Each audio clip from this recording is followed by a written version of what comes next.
You are on the brink. You are on the brink. You are on the brink. Hey everybody, welcome to DoubleThink.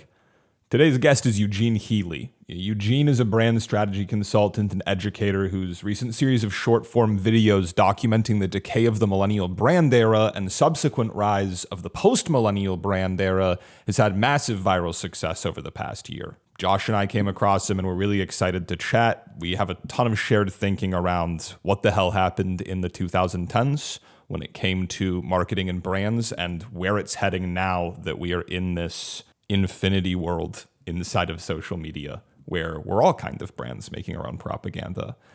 His work covers a huge range of topics in the world of brand and desire and culture, but it's ultimately underpinned by this thesis that within our current cultural landscape, there's kind of this ADBC event that can be defined as the millennial brand era. And you know millennial brands. They all kind of trying to sound like your best friend and use too many emojis. They all feature the same pastel minimalist product photography. They probably have human as a part of their brand tone, but don't really know what that means. Beneath all of these aesthetic unifiers, what they represent culturally and the core reason that they're being less and less successful as Gen Z becomes their target demographic speaks to this increasingly fractured media landscape that's not driven by chronology or who you follow, but by algorithms, and one where traditional brand architectures are needing to fundamentally reimagine what their relationship with culture looks like and stop focusing on just how quickly they're able to react to something in culture that's occurring. Eugene's ability to distill concrete and digestible cultural insights into easy to understand and easy to consume packets makes him the perfect guide into this journey of what the hell is going on with Gen Z and whether or not they think my clothing is cringe. Welcome to the post-millennial brand era. Let's dive in. When you're talking about the millennial brand era as a monolith, how would you define it?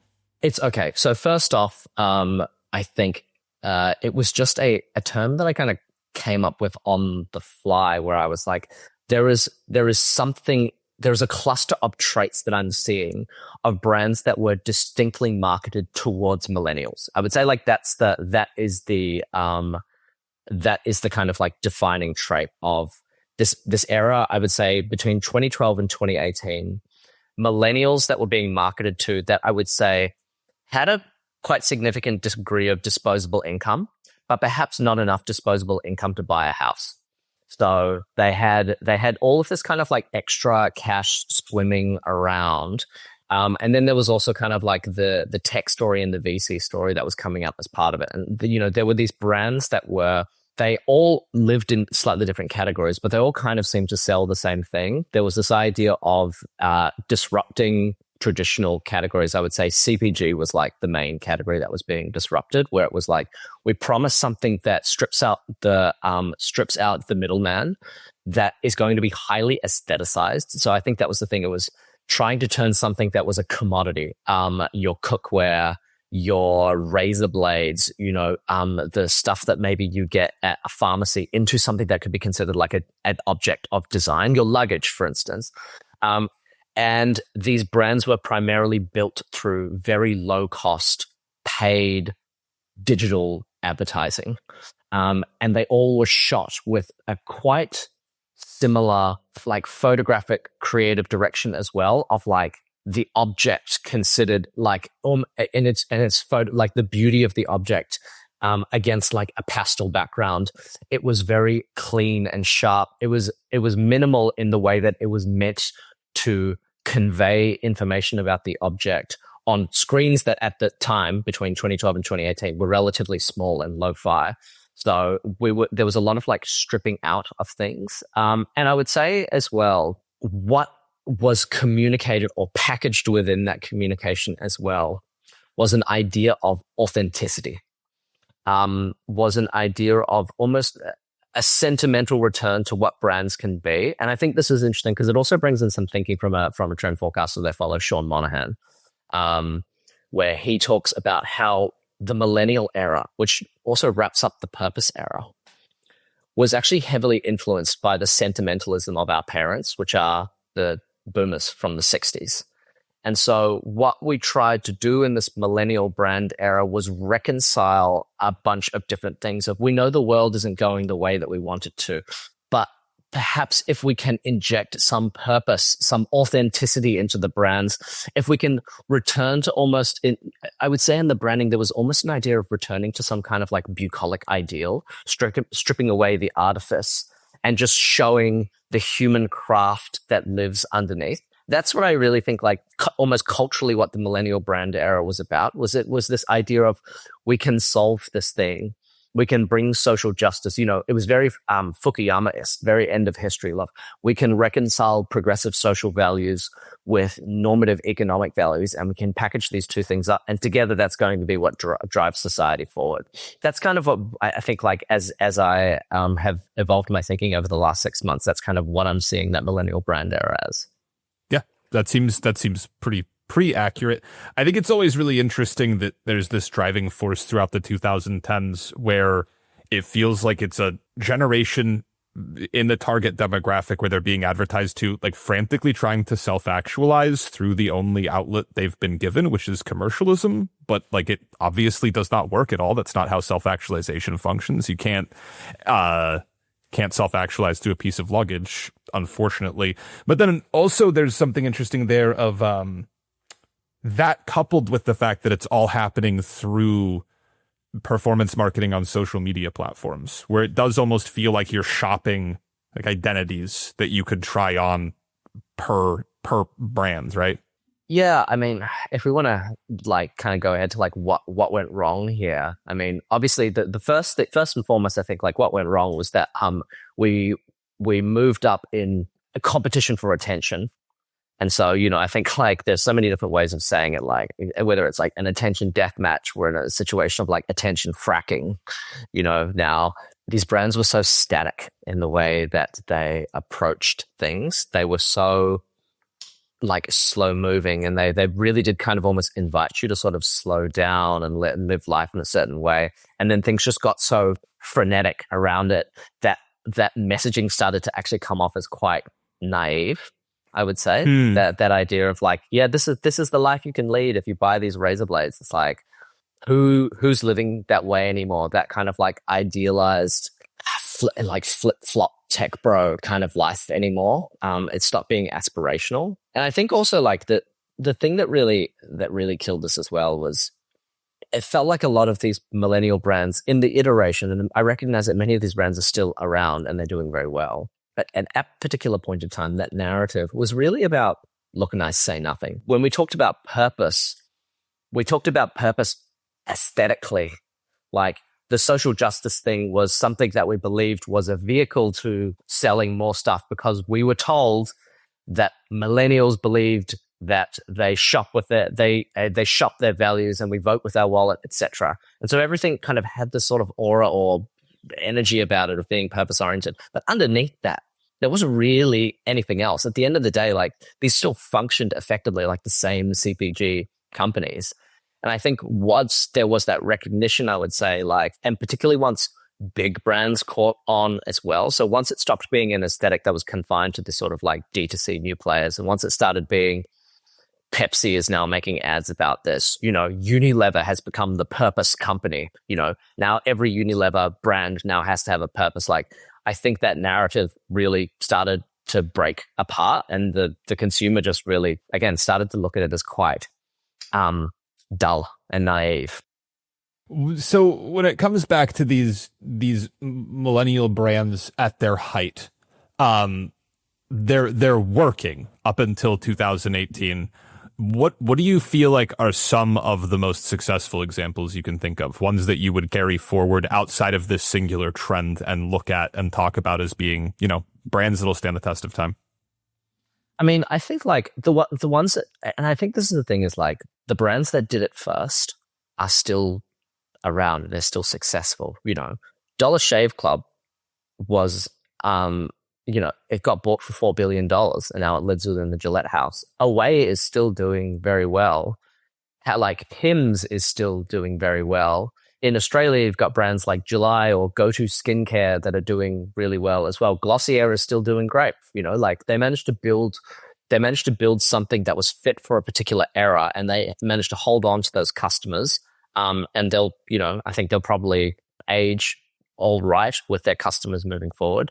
It wasn't so much with that millennial brand stuff, hey, all of the brands of the millennial brand era are dead. It was what worked for those brands at that particular point in time is not going to work for you now. And a lot of clients were approaching me using references that I felt were very dated. So they were using references from 2018, like, oh, we'd love to make a brand that looks a little bit like that. And I was like, that particular genre of photography, of content, of brand communications is not effective now. And in fact, it's not even the way that a lot of those brands are choosing to communicate now. I think that's the thing is those brands can still succeed, but they've had to adopt new aesthetic standards and modes of communication. I think that the thing is the big step change was always was effectively attention became an all-out death match. It became so difficult for a brand that was so static in the way that it delivered its content. Everything became algorithmic as well.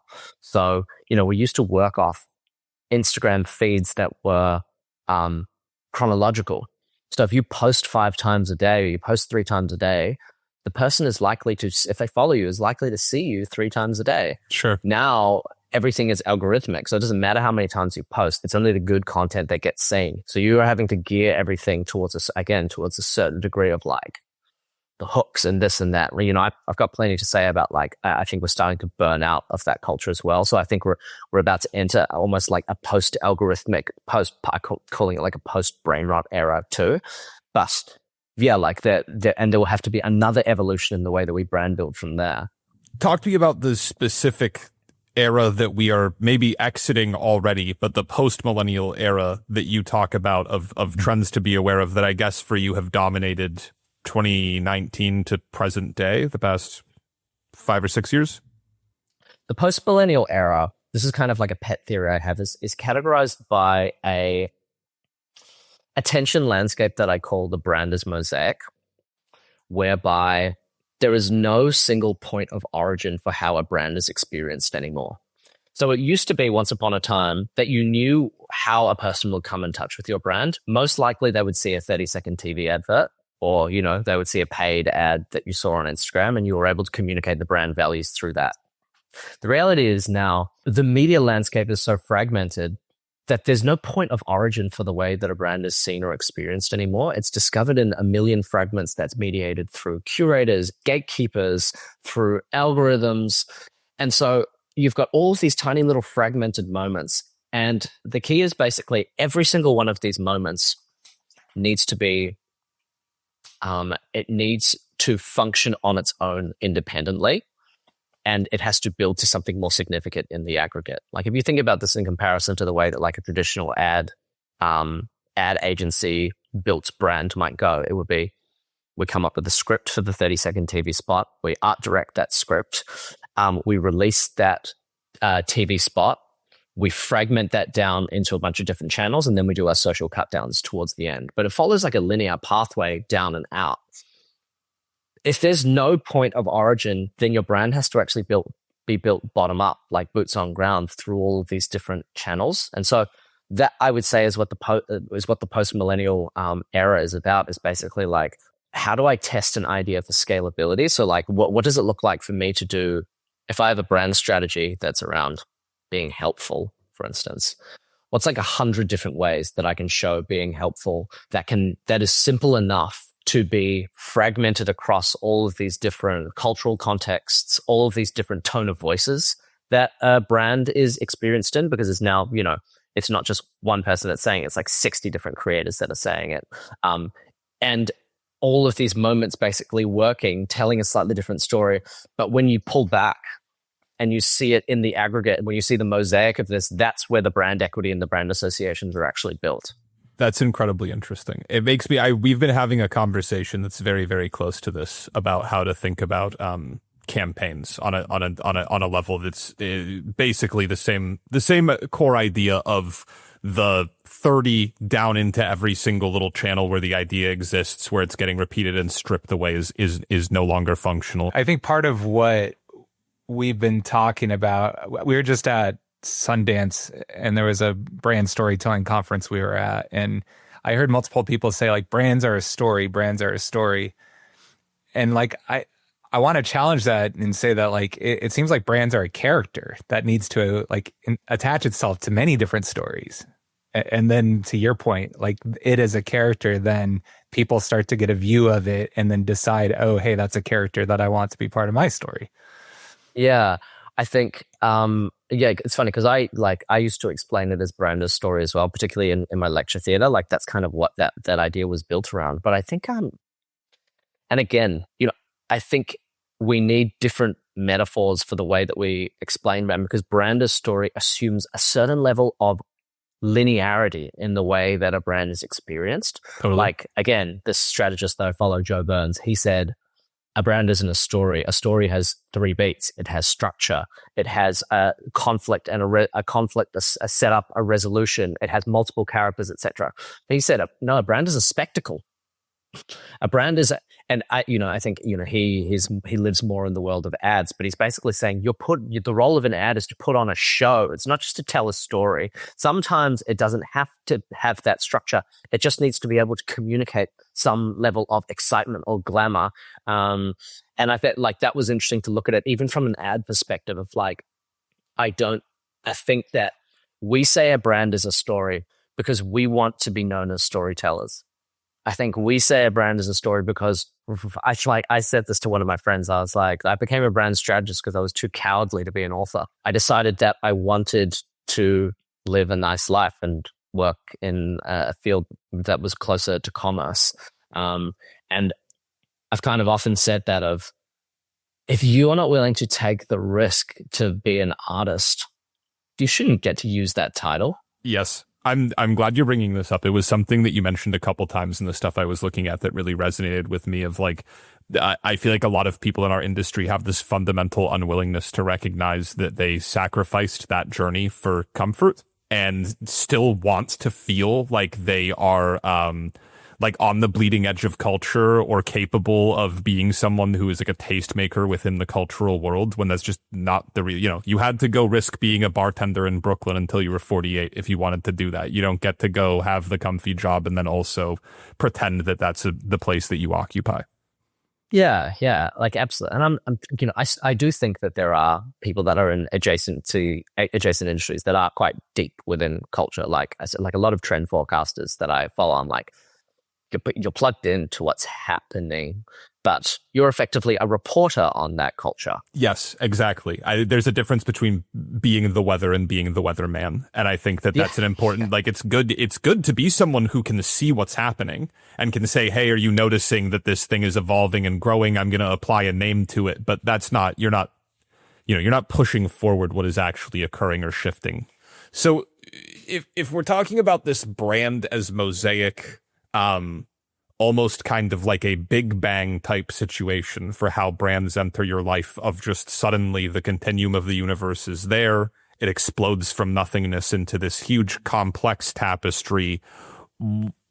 What do you see as the potential setbacks of it? If we're talking about that a few years from now, like we're talking about the millennial brand era, where do you see it failing to have gas?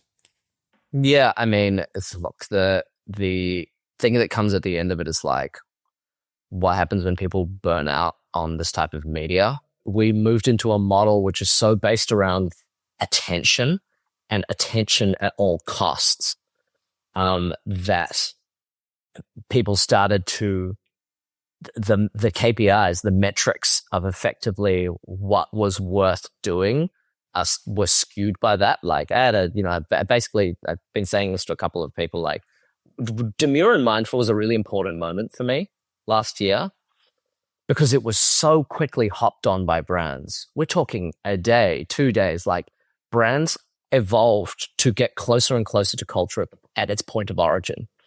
And I called it like almost brand extractivism, where there is a relationship between brand and culture. Culture grows, brands appropriate that culture. The person who created that culture gets to appropriate some of that for their own wealth. World keeps turning. But as with other forms of extractivism. If you extract beyond the point of regeneration, or you extract too close to the point of origin, the culture suffers or the environment suffers. And so I think there is an interesting thing, like, we talk about brand trend tracking. Demure and mindful was an interesting moment of a thing that was born and died within 2 weeks, that was extracted almost from the moment that it was created. And there was a sense of cultural suffocation about that piece. And every single brand was talking about demure and mindful. It was in brands' EDM headers. It was on brands like Instagrams. Everyone was being so reactive to it. And I think there was this kind of recognition, for me at least. You're getting attention, but at what cost? Or at the very least, you're getting attention, but at what benefit? Because, the thing that I've said to a couple of my clients is, it's all well and good to be reactive, but unless the attention that you're creating has some tangential connection back to the core brand associations you're trying to build, the value of that attention is appropriated by TikTok. You're not getting the value of that attention. And I think that will be an interesting challenge for brands to work through as we start to move out of this era as well, of like, where did all this attention go? Who actually got to keep it? What was the value of it? What did we end up with in the end? For all this political environment that we're in, it goes back to that very old saying, like, the revolution will not be televised, of like, these things were never meant to live together. Like, we were never supposed to reconcile quite significant, difficult conversations about social justice with selling sugar water. Like, and it's okay for these two things to be different, like, I think, like, that was the thing, like, I call it like woke core or woke washing, of like, it wasn't just greenwashing. Like, these brands took the aesthetics of social transformation and they turned it into a product that could be sold. And as you said, yes, self-actualization. There's a notorious story, actually, of a person very high up at Unilever during Unilever's peak purpose era, who they called Dr. Feelgood. And it's because every brand that he would work across in the Unilever group, he would be like, translate this into a higher order benefit, translate this into a higher order benefit. And it would always translate up to, well, because it makes you feel good. And I think that like, it's a good thing that these things are being moved apart again, because it was never a marriage that was destined to last. And so I'm hoping that even those conversations around social justice can regerminate themselves in the environment that they were meant to, which is countercultural. They were, they were meant to live in countercultural environments. Yeah, I mean, 100%. If your brand of civil disobedience is being backed by Fortune 500 companies, it's not very disobedient in any way. I think there's also an interesting thing that you were talking about, the idea of, like, cultural extraction. And I think that is part of what happened there too, is this, intentional or unintentional drive towards, people really want social justice at the core of their purchasing decisions. Let's get closer and closer and closer to that point of extraction, to the point where it caused an extinction event of, the major brands attempting to align themselves with fundamentally revolutionary movements, which is a broken model. Yeah. And you see the fallout of it now, because you see, I mean, in the US especially, like, all these big brands winding back their DEI efforts and scaling back all these conversations. And like, doesn't it just provoke so much like cynicism in the consumer? Like, just to be like, you never really inhabited these values, and I mean, there is a part of me that wonders what is the role that we had to play in it, in that the advertising industry, and the, let's call it the D&I industry, are generally more center-left to left-leaning. And there was an idea almost that, like, what if we can get these values through our work, get these values into businesses? And, and what we do, and the market research industry had played in this as well, of what we're seeing is that consumers demand these values. And so we sold it to them on the basis of it's going to make you money. So as much as it is like these big brands' fault for like adopting all of these values and now pulling the rug when they see it doesn't make them money. Like, we sold them on the idea that it would be profitable. And so I wonder if there's also a level of culpability to the people that made that Faustian bargain. And of course, it's like a be kind to people, be ruthless to systems thing of like, we didn't recognize that this is where it was all going to head. Sure. But I think like, once again, it was like underestimating capital's ability to subsume critiques into itself. Always something we always underestimate. I think another thing that's funny that it's the other parallel of again, people who do what the three of us do being fundamentally unwilling, like go work for a nonprofit.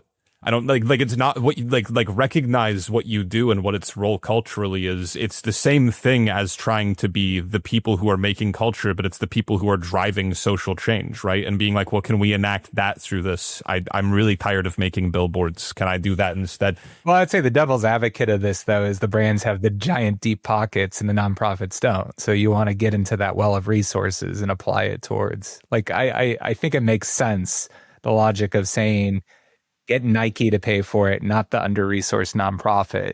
Yeah, look, I mean, having done a lot of work with nonprofits, the funny thing is always is, where does the money come from? Like, and what are the trade-offs and bargains that have to be made by the nonprofit in order to promote their message too? Like, that's the thing. Like, the no ethical consumption under capitalism thing or whatever. It's like it's the same thing as everyone is having to make Faustian bargains to promote their messages. And I think there is, what we are butting up against is the fact that this political and economic system simply cannot be iterated upon and improved in order to advance the social causes that people want to advance. It has to be a different system.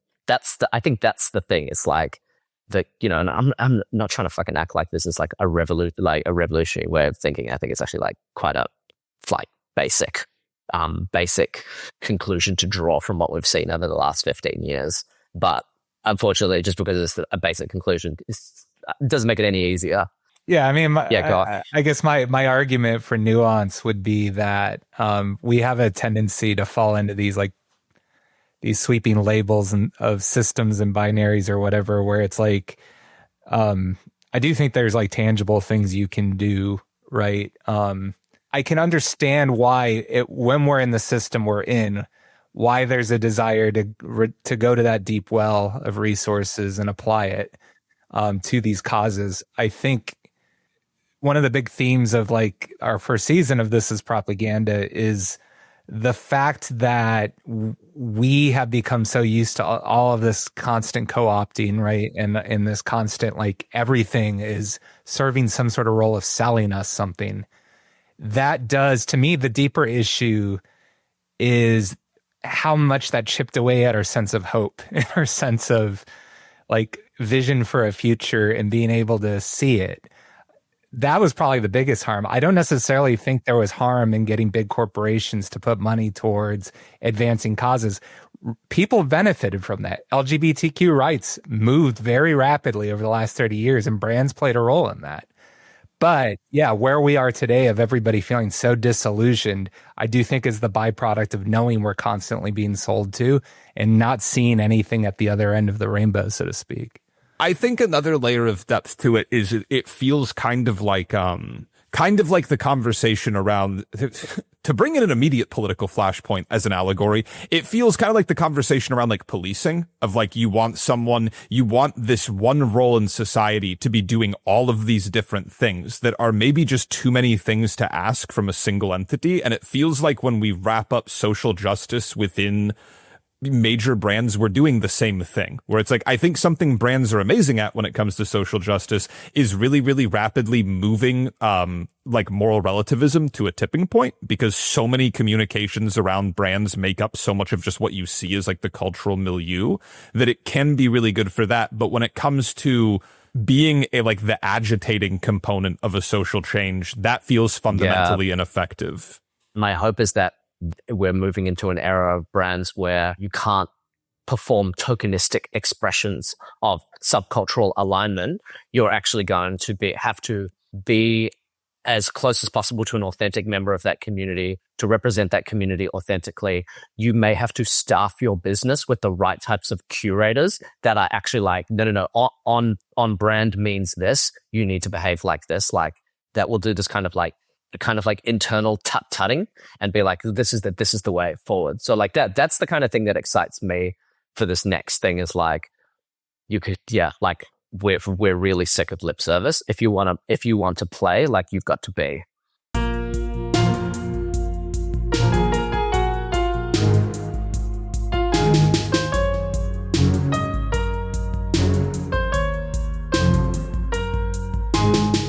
You can learn more about Eugene Healey on LinkedIn by just searching his name. His TikTok and Instagram handles are EUG Brand Strat, and his Substack is Considered Chaos. All of it's great. You should check all of it out. This has been DoubleThink. Your hosts have been me, Malcolm Critcher, and Joshua Bellhumer. This is a production of Brink, and you can learn more about us by going to brink.com.